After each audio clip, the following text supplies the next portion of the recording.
شما یک سوال دارم. وقتی که جسد در قبر میمانند و در حال پرسنده ها به پیش این جسد می آیند و با آن جسد با کدام زبان سوال و جواب میکنند؟ التماس با سوال ما جواب گردانید.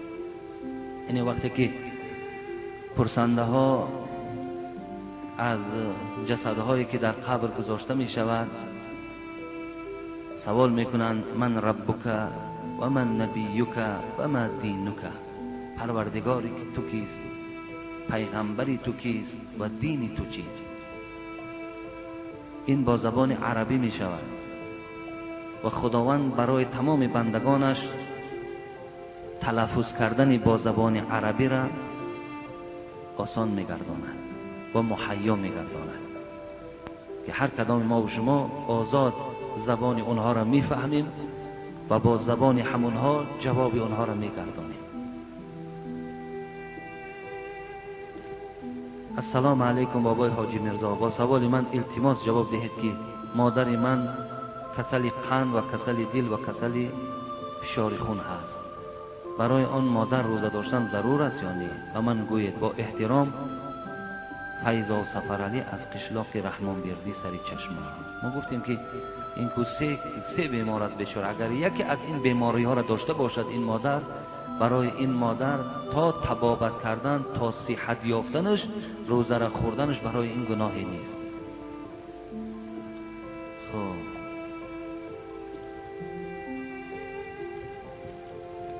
بابای حاجی، التماس دارم که با سوال من جواب گردانید. آدمی که بیماری قند و دق نفس می باشد در طهارتش و روزش اوکال یا دارو ریزد، طهارت و روزش می شکند یا نمی شکند؟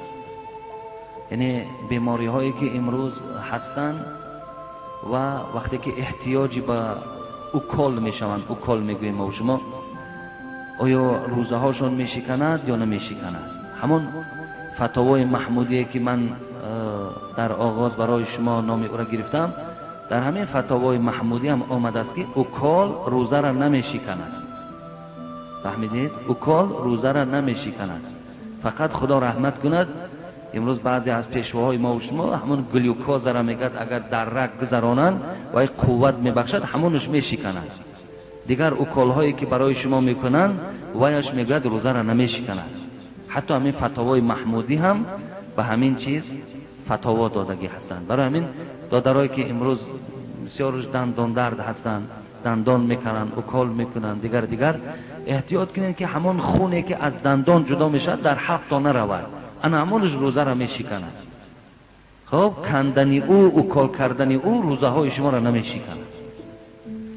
فقط کاری کنید که همون آب اوکال است یا آب همون خون دهان شما در حلق شما نرود.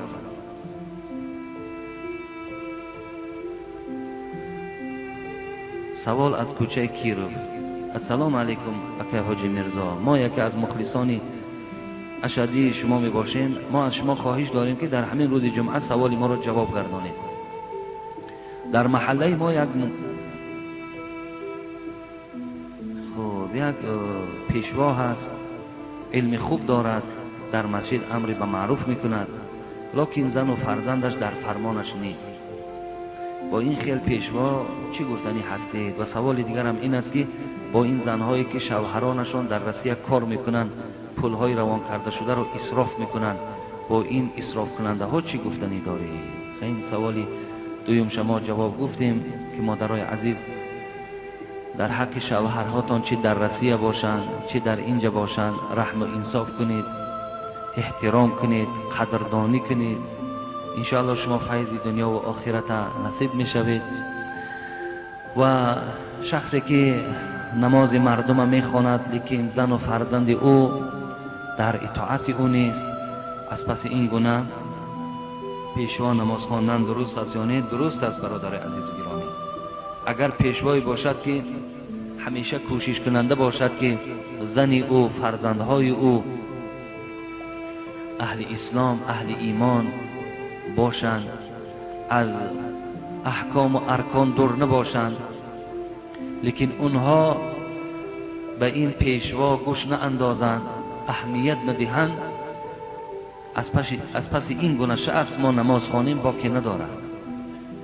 لیکن شخصی که اگر در زن و فرزند اهمیت ندهد، هر کاری که اونها به حیایی و به شرمی که خواهند کردن گیرن ما راضی باشیم، انا این گونه پیشوا را از پسش نماز نمیخوانیم. شخصی که راضی باشد در همون به حیایی و به شرمی و به ایمانی که از زن و فرزندای او صادر می شود، در همونا پروا نداشته باشد، دعوت نداشته باشد، غمخواری نداشته باشد، از پس این گونه شخص ما نماز نمی خوانیم. زیرا در دل ما نسبت این شک شبهه وجود دارد. ببینید شما، زن حضرت لوط علیه السلام کافره بود، پیغمبر بود. زن حضرت نوح علیه السلام کافره بودند. بچه حضرت نوح کنعان کافر بود، پدرش گوش نمی انداخت. لیکن زن فرعون عاصیه مسلمان بود. به این خاطر البته از آدمای خوبم فرزندای ناخوب، زنهای ناخوب، دخترهای ناخوب می براید. یعنی این با عیب خود همان آدم خوب، همون پیشوا نیست، بلکه وای نمیخواهد که زن او دختری او این گونه باشد. وای کوشش میکند، لیکن خدا آنها را هدایت نمیکند. لیکن مادام کوشش کنندن نباشد، پروا نداشته باشد، انا این گونه شخص ما میتونیم از پسش نماز نخوانیم.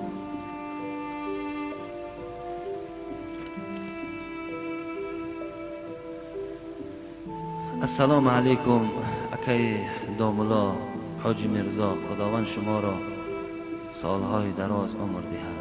من یکی از مخلصان شما هستم، از ناحیه مؤمن آباد هستم. سوال: خسور و خوشدامنم از سبب امر معروف و نهی از منکر، تماشا و گوش کردنم رفت آمد را به خانه ما قطع کردند.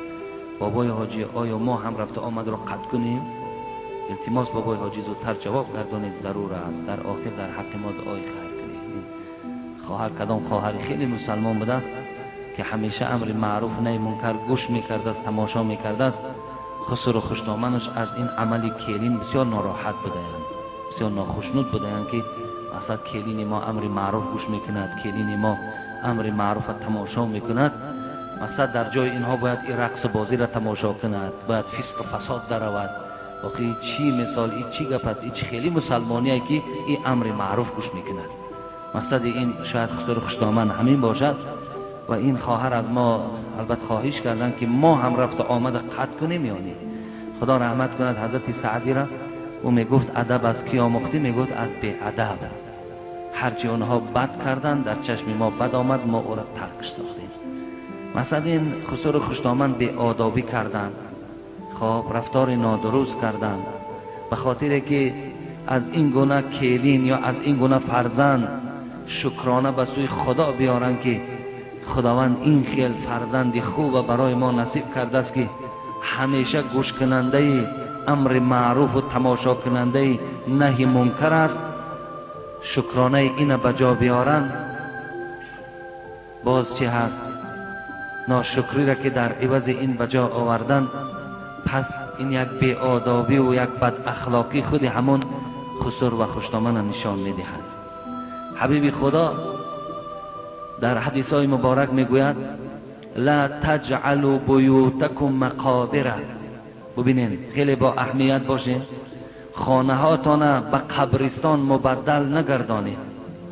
خانه هاتون به قبرستان مبدل نگردانید. ان الشیطان ينفر من بیت الذي تقرأ فيه سورة البقره. رسول اکرم صلی الله علیه و سلم میگوید شیطان از خانه‌ای که شیطان میگریزد. ببین گریختن شیطان برای هر یک خانه این رحمت است، برکات است. از خانه‌ای که شیطان میگریزد، حبیب خدا میگوید شیطان میگریزد از خانه‌ای که در اون خانه سوره بقره خوانده شود. ببین در خانه‌ای که سوره بقره خوانده می شود، شیطان از او خانه میگریزد. ما کجا رفته ایستادیم؟ امروز در خاندان اکثر مسلمان ما و شما باور که صاحب مگنیتوفون هم شد، صاحب تلویزیون هم شد، صاحب همه دیسک ها هم شد، صاحب ماشین هم شد، لیکن خدا اونقدر عقل و توفیقش نداده است که همونها را در راه درست صرف کند. صاحب همه این نعمت ها کرد لیکن عقلش نمیدهد که همه را در راه درست صرف کند. اگر در همون دیسک های شما، در تلویزیون شما، در مگنیتوفون شما اگر سوره قرآن صدا دهد یا موعظه ها گفته شود، میدانین از خانه شما شیطان میگریزد، خانه شما در فیض می شود، برکات می شود. برادرای ما امروز صاحب ماشین هستند، بهترین ماشین ها را سوار می شوند، لیکن زمان در ماشینش میشینیم، باور کن ما در ماشین همون کس میشینیم، آنقدر خدا توفیقش نداده است که همون موزیکش را پس کند، همون را در پیش ما با بلند میکند.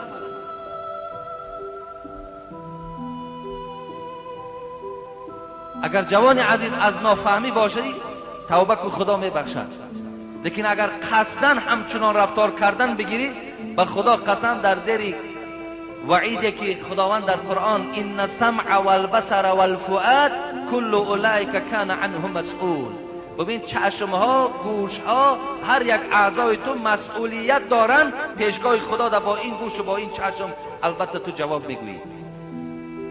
خداوند قد افلح المؤمنون الذين هم في صلاتهم خاشعون والذين هم عن اللغو معرضون. خداوند میگه مؤمن نجات یافت. کدام مؤمن؟ ببین همه شما مؤمنین، همه شما مسلمانین، شما نجات میابین. کدام وقت؟ عن اللغو معرضون. وقتی از سخنهای بیهوده را گوش کردن، شما گوشهاتان محکم کنین، گوش ناندازین، شما در پیشگاه خدا نجات میابین.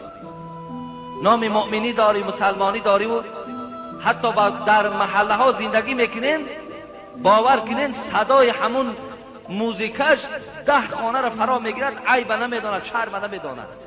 تو رقص و بازی را دوست میداری، قطعا همون زن فرزندت پس کرده در خانه گوش کردن بگیر. و مسلمانی هست که بیزار است از این، و در خانه صدای قرآن باشد، در خانه صدای امر معروف و نهی منکر باشد، خوش به حالت، انا مسلمانی، انا ایمانداری. و تو میلش موسیقی را هم گوش کردی، همون شعری را گوش که به فایده جانت باشد. و بیزار شدیم همین تررم و بررم و بلا و بطرم اینا، بیزار شدیم به خدا. و همون صحنه های باور کنین، همون تئاتری را بعضش حرام کردن، به همون لباس ها و به همون شیرخانی هاشون، و همه را رسوا کردن، فرزندامون همه را از راه بیرا کردن. آخی شما با کی رفته ایستین؟ روی کی نمیرید؟ کی را دوست داشته ایستین؟ و خدا در قرآن انه لکم عدو مبین، شیطان دشمن آشکارای شماست. و خدا اعلانش دارد دشمن تانه پیرو دشمن بشید. و قرآن برای شما دوست میگن، عالم برای شما دوست میگن، امر معروف برای شما دوست میگن، دوست مانده دنبال دشمن میرید. و کسی دنبال شیطان میرد، عاقبت همراه شیطان در دوزخ است. آخر از گفتنی بسیار در پیش ملاها هم باور کن، در پیش ارتیساشان، در پیش حکومتشان بدنام شده. مخیر کی میفهمید شما؟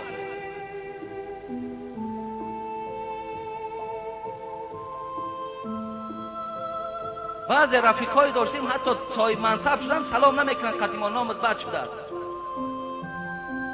و با پشت نمی سخنی حق بد شدگی است. دیگر من یگان رای بد ندارم، لیکن کی شما سخنی حق قبول میکنید؟ و مانده شده می گفتن. باور که دردمان میکنن.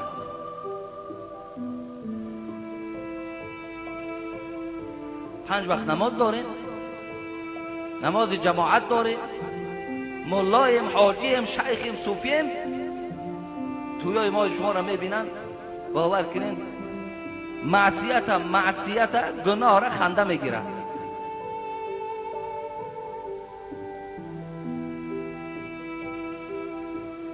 برای من خواهر عزیز رفت آمد قد نکن، رفت آمد کردن بگی احترامی خسر خوشتامن توجه بیار.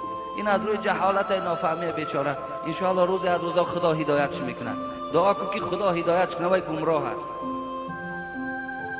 سلام علیکم بابای حاجی میرزا، التماس با همین سوال من جواب دهید. برادر من کسل پوست است. من گفتم که ای برادر تو از خدا طلب کن، خدا شفا میدهد. او مرا از خانه پیش کرد، بعداً گرم چشمه رفت، از آنجا سنگ و آب آورد. من گفتم که تو شرک میکنی، پدرم باشد در عوض این سخن ما را لطقین کرد. داملا چی میگویی؟ برادر عزیز، گرم چشمه رفتن این غلط نیست. آدمی که مثال رسول اکرم صلی الله علیه و سلم لکل داء دوا میگوید، هر یک درد دوا دارد. مقصد آدمایی که کسل پوستند میروند در گرم چشمه از در کجای روند تبابت کردن بگیرند، لیکن شفا را از خدا ببینند. از اونجا بعد هر یک نوده درخت بعد سنگ این مزار گذشته شده است و این تبرکه اینایاش دروغن، ایناشا باور نکنید.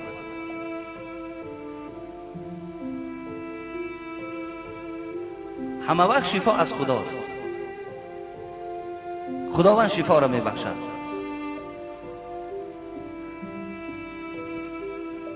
السلام علیکم و رحمت الله و برکاته. یک جوان زن دارد، تخمینا 3-4 سال شده است که فرزند نیافته است و با زن دیگر عاشق شده است. وی زن بیوه و صاحب 2 پسر است. این زن بیوه با این جوان میگوید که زنی خودت را سر میدی، بعد من به خانه میآیم. زن یکم را پیش کرده است و اما او را طلاق نداده است. میخواهم که جوابش را از شما شنوم. همان جوان در همین مسجد شما نماز میخواند. خیلی مادام زن این بیوه را گرفته است، 2 فرزند دارد، این گناه نیست گرفتن زن بیوه. گرفته است، زن اوله که از خانه پیش کرده است بینش طلاق شده. طلاق دادن الکی برای تو مثال زندگی نداری نیت با او، طلاق شده. نیت داری زندگی، بیار زندگی تا کردن بگیر. از همین 2 را یک تاش انتخاب کن. بسیار از جوانایی که دختراشون 3 سال و 4 سال بیچاره در خانه طلاقشون میکنه، طلاقشون کنه. این هم یک نامردی است. بگذار وی هم شوهر کند رود باز زندگیش رو ببیند. چگونه ای که تو فرداش در زن گرفتی، وی هم بیچاره باز امو عیده‌اش که گذشت رفته شوهرش کردن بگیرد. هیچی باقی ندارد. اینا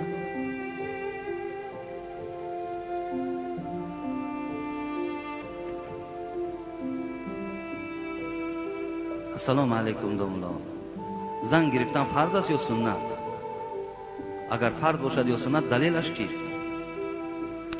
اگر زن پیشنهاد کند که ریشت را تراش، بعد در نکاح تو راضی هستم، چی کار کنم؟ یا میگوید که خانه به نامم بگیر بعد نکاح کن. خیلی مسئله خانه گرفتن ده، ولی بسیاری جوانا، بسیاری برادرای هستند که میگوید وقتی کدام زنی را که میگویی که مثال بیا در نکاح من درآ، میگه اول خانه تا به نامم کن. و میلش چی گپی نی؟ و تو زن گرفتن میتوانی خانه به نام او گذرانی جنایت است. و پگه تو هم ای دنیا گذشتی و را بچه های تا ای خانه پیش میکنن کجا رو؟ و حق دارد یک خانه را به نامش کن. و زن که لازم بده، زن داشتن در کار بده، در زن داشتن وقتت خوش بده، پس چرا برای خانه جدا نمیکنی؟ بگذار صاحب خانه باشد، یگان گناهی ندارد. خب خیلی دویم سوالش جواب گفته بودیم. زن گرفتن سنت است. سنت است یا فرض گفته است. دلیلش در چیز؟ دلیلش حدیث پیغمبری خدا هست. با رسه صحابه میگن از خانه رسول اکرم آمدن، راوی های حدیث میگن که نمیدانیم کدام زن پیغمبر بود و پرسیدن از عبادت پیغمبر. پرسیدن پیغمبر چه خیلی خانه در عبادت میکنن. مقصد خواستن که عبادت های خانه بودگی پیغمبر آموزن و از همون چیکار کنن در خانه های خودشون عملی گردانند. وقتی آمدن گوش کردن، گویم هر 3 اینها به یک خلاصه آمد. مقصد عبادت پیغمبری خدا را شاید که ناچیز شمارد، یعنی کم بود عبادتش.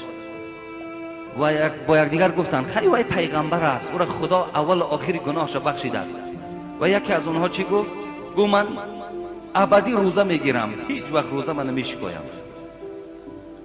دیگرش گفت من همه شب خواب ترک کردم، همیشه با عبادت می ایستم. دیگر گفت من هیچگاه زن نمیگیرم. نزد همون زن پیغمبر گفتن، از خانه پیغمبر بیرون شدن. وقتی پیغمبر خدا آمد، این زن و پیغمبر خبر داد که 3 نفر آمد همچنان سخنرانی کردن و از خانه بیرون شدن. پیغمبر خدا آمد نزد اونها گفت شما بودید همون کسانی که خانه من رفتید؟ گفتم بله. شما بودید آن کسی که گفتیم ابدی روزه میگیریم، شب دراز نماز میخونیم، خواب نمیکنیم و هیچگاه زن نمیگیریم؟ گفتن بله ما بودیم. حبیب خدا گفت آگاه باشید که من از شما دیده در پیشگاه خدا میترسیدگی شخص هستم و من از شما دیده در پیشگاه خدا قدر و قیمت زیاد دارم. فمن رغب عن سنتی فلیس منی.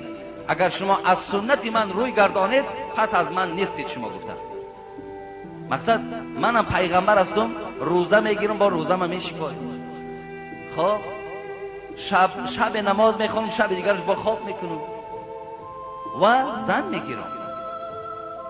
پس شما اگر این سنتای من از سنتای من که روی گردانیم پس شما از من نیستید.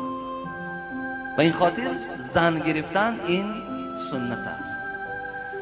و آخر دعوانا ان الحمد لله رب العالمین. یک برادر برای ساختمان روز اینجا یک مبلغ آوردن که در حق من دعا کنید، در حق گذشتگان من دعا کنید. اکای حامیدم اینجا یک مبلغ دادن. یک برادر در حق مادرش که وفات کرده است و پدرش را خدا توفیق عطا کند دعا خواسته است و در حق آنهایی که در صندوق خیریه صدقه میکنند دعا کنید.